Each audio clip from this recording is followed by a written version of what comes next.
Assalamualaikum warahmatullahi wabarakatuh. Perkenalkan, nama saya Reni Mulyati Namakule, semester 2 Stikes ISM Jombang, jurusan Analisis Kesehatan.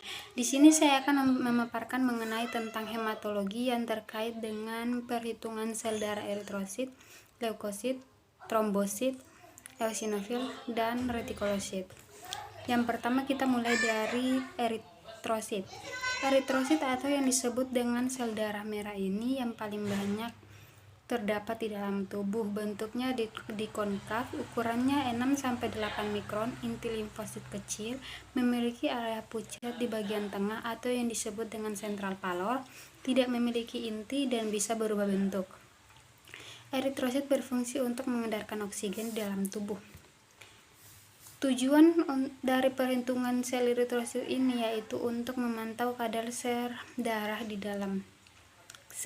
merah di dalam darah. Alat dan bahan yang digunakan untuk dalam pemeriksaan ini yaitu darah vena yang sudah diberi EDTA, mikroskop, pipetoma, tabung serologi, reagen Hayem, dan yang terakhir bilik hitung. Prosedur yang digunakan dalam pemeriksaan itu yang pertama, hisap darah sampai tanda 0,5, kemudian bersihkan ujung pipet bagian luar dari sisa darah yang menempel. Ketiga, hisap reagen Hayem sampai tanda batas 101 dan hindari adanya gelembung udara. Keempat, kocek pipetoma 2-3 menit agar darah di dalam pipet tercampur sempurna. Kemudian buang 3-4 tetes pertama pada pipet.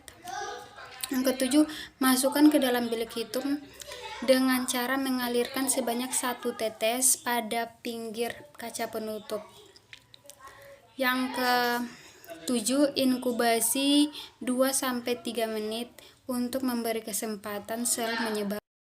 Kemudian perhitungan di bawah mikroskop dengan pembesaran 40 kali. Eritrosit dihitung menggunakan kamar hitung pada 16 kotak kecil dengan ukuran 0,05 mm x 0,05 mm pada 5 kotak sedang dengan ukuran 0,20 nm x 0,20 mm. Yang kedua, sel leukosit atau yang disebut dengan sel darah putih. Sel ini adalah sel yang berperan dalam pertahanan tubuh. Tujuan perhitungan sel ini untuk menentukan jumlah leukosit dalam darah dan untuk membantu pemantauan adanya jumlah peningkatan leukosit atau yang disebut dengan leukositosis dan penurunan jumlah leukosit atau leukopenia yang menjadi suatu tanda adanya infeksi atau melihat proses perjalanan penyakit serta pengaruh pengobatan.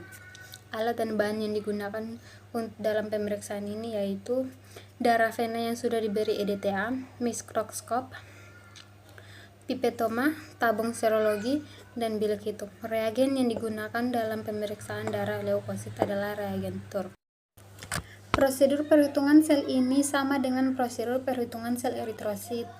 Dihitung dengan mikroskop perbesaran 40. Perbedaannya, perhitungan sel leukosit ini menggunakan reagen TURP berbeda dengan reagen sel eritrosit, dan dihitung dengan bilik hitung pada 16 kotak sedang dengan ukuran 0,25 mm x 0,25 mm yang terdapat pada sudut-sudut bilik hitung. Yang ketiga, trombosit. Trombosit memiliki ukuran lebih kecil dari eritrosit dengan bentuk bulat atau lonjong serta bergerak saat diamati di bawah mikroskop.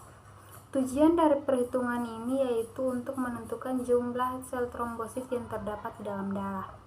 Alat dan bahan yang digunakan yang pertama, darah vena yang sudah diberi EDTA, mikroskop, pipetoma, tabung serologi, kamar hitung, dan larutan BCB. Sama halnya dengan sel eritrosit dan leukosit, prosedur pengenceran dan perhitungannya sama, yang berbeda hanyalah reagen yang digunakan. Sel darah trombosit pengencerannya menggunakan pewarna reagen BCB sehingga sel berwarna biru terang dan mudah dilihat di bawah mikroskop. Perhitungan dengan mikroskop pembesaran 40 kali. Hitung dengan pengukuran menggunakan kamar hitung pada 16 kotak kecil dengan ukuran 0,20 0,5 kali 0,05 mm pada 25 kotak sedang eritrosit dengan ukuran 0,20 kali 0,20 mm. Yang keempat, sel eosinofil. Sel eosinofil adalah sel darah putih dari kategori granulosit yang berperan dalam sistem kekebalan dengan melawan parasit, multiselular, dan beberapa infeksi pada makhluk hidup. Eosinofil memiliki granula yang bersifat eosinofilik.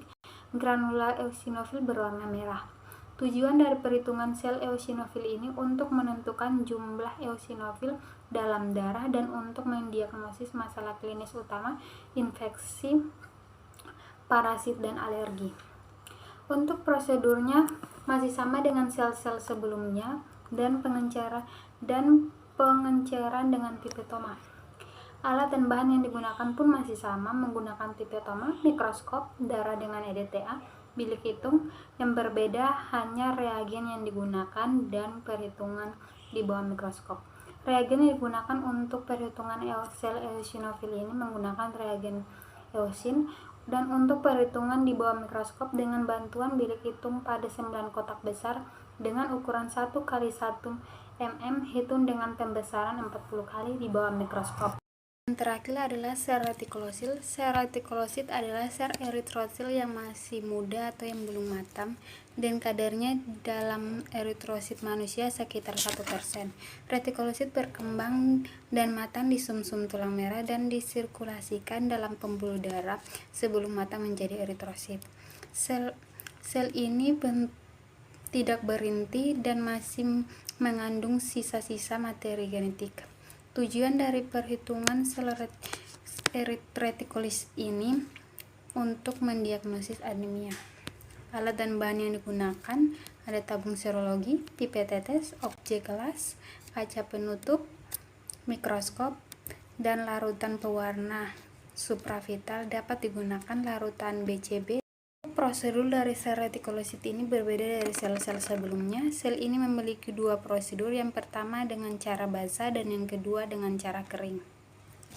Yang pertama dengan cara basah, letakkan 1 tetes supravital di tengah kaca objek. Selanjutnya letakkan 1 tetes di atas cat berwarna. Yang ketiga, campurkan kedua tetesan sampai homogen. Yang keempat, tutup campuran tersebut dengan kaca penutup hingga lapisan dasar menjadi benar-benar tipis. Yang kedua dengan cara kering. Pertama, masukkan 3 tetes zat pewarna vital ke dalam tabung serologi. Tambahkan 3 tetes darah ke dalam tabung berisi cat berwarna atau disebut dengan 1:1, jadi 3 zat warna supravital dan 3 tetes darah. Yang ketiga, kocok hingga kedua campuran tersebut terhomogen. Yang keempat, pipet dan teteskan sebanyak 1 tetes ke dalam kaca objek. Yang kelima, buat sediaan apus dan biarkan kering di udara. Jika sudah melakukan cara kering dan cara basah, kemudian langkah selanjutnya periksa di bawah mikroskop dengan pembesaran 100 kali. Dan langkah terakhir, pilih area di mana eritrosit tersebar merata dan hitung jumlah retikulosit dalam 1000 eritrosit.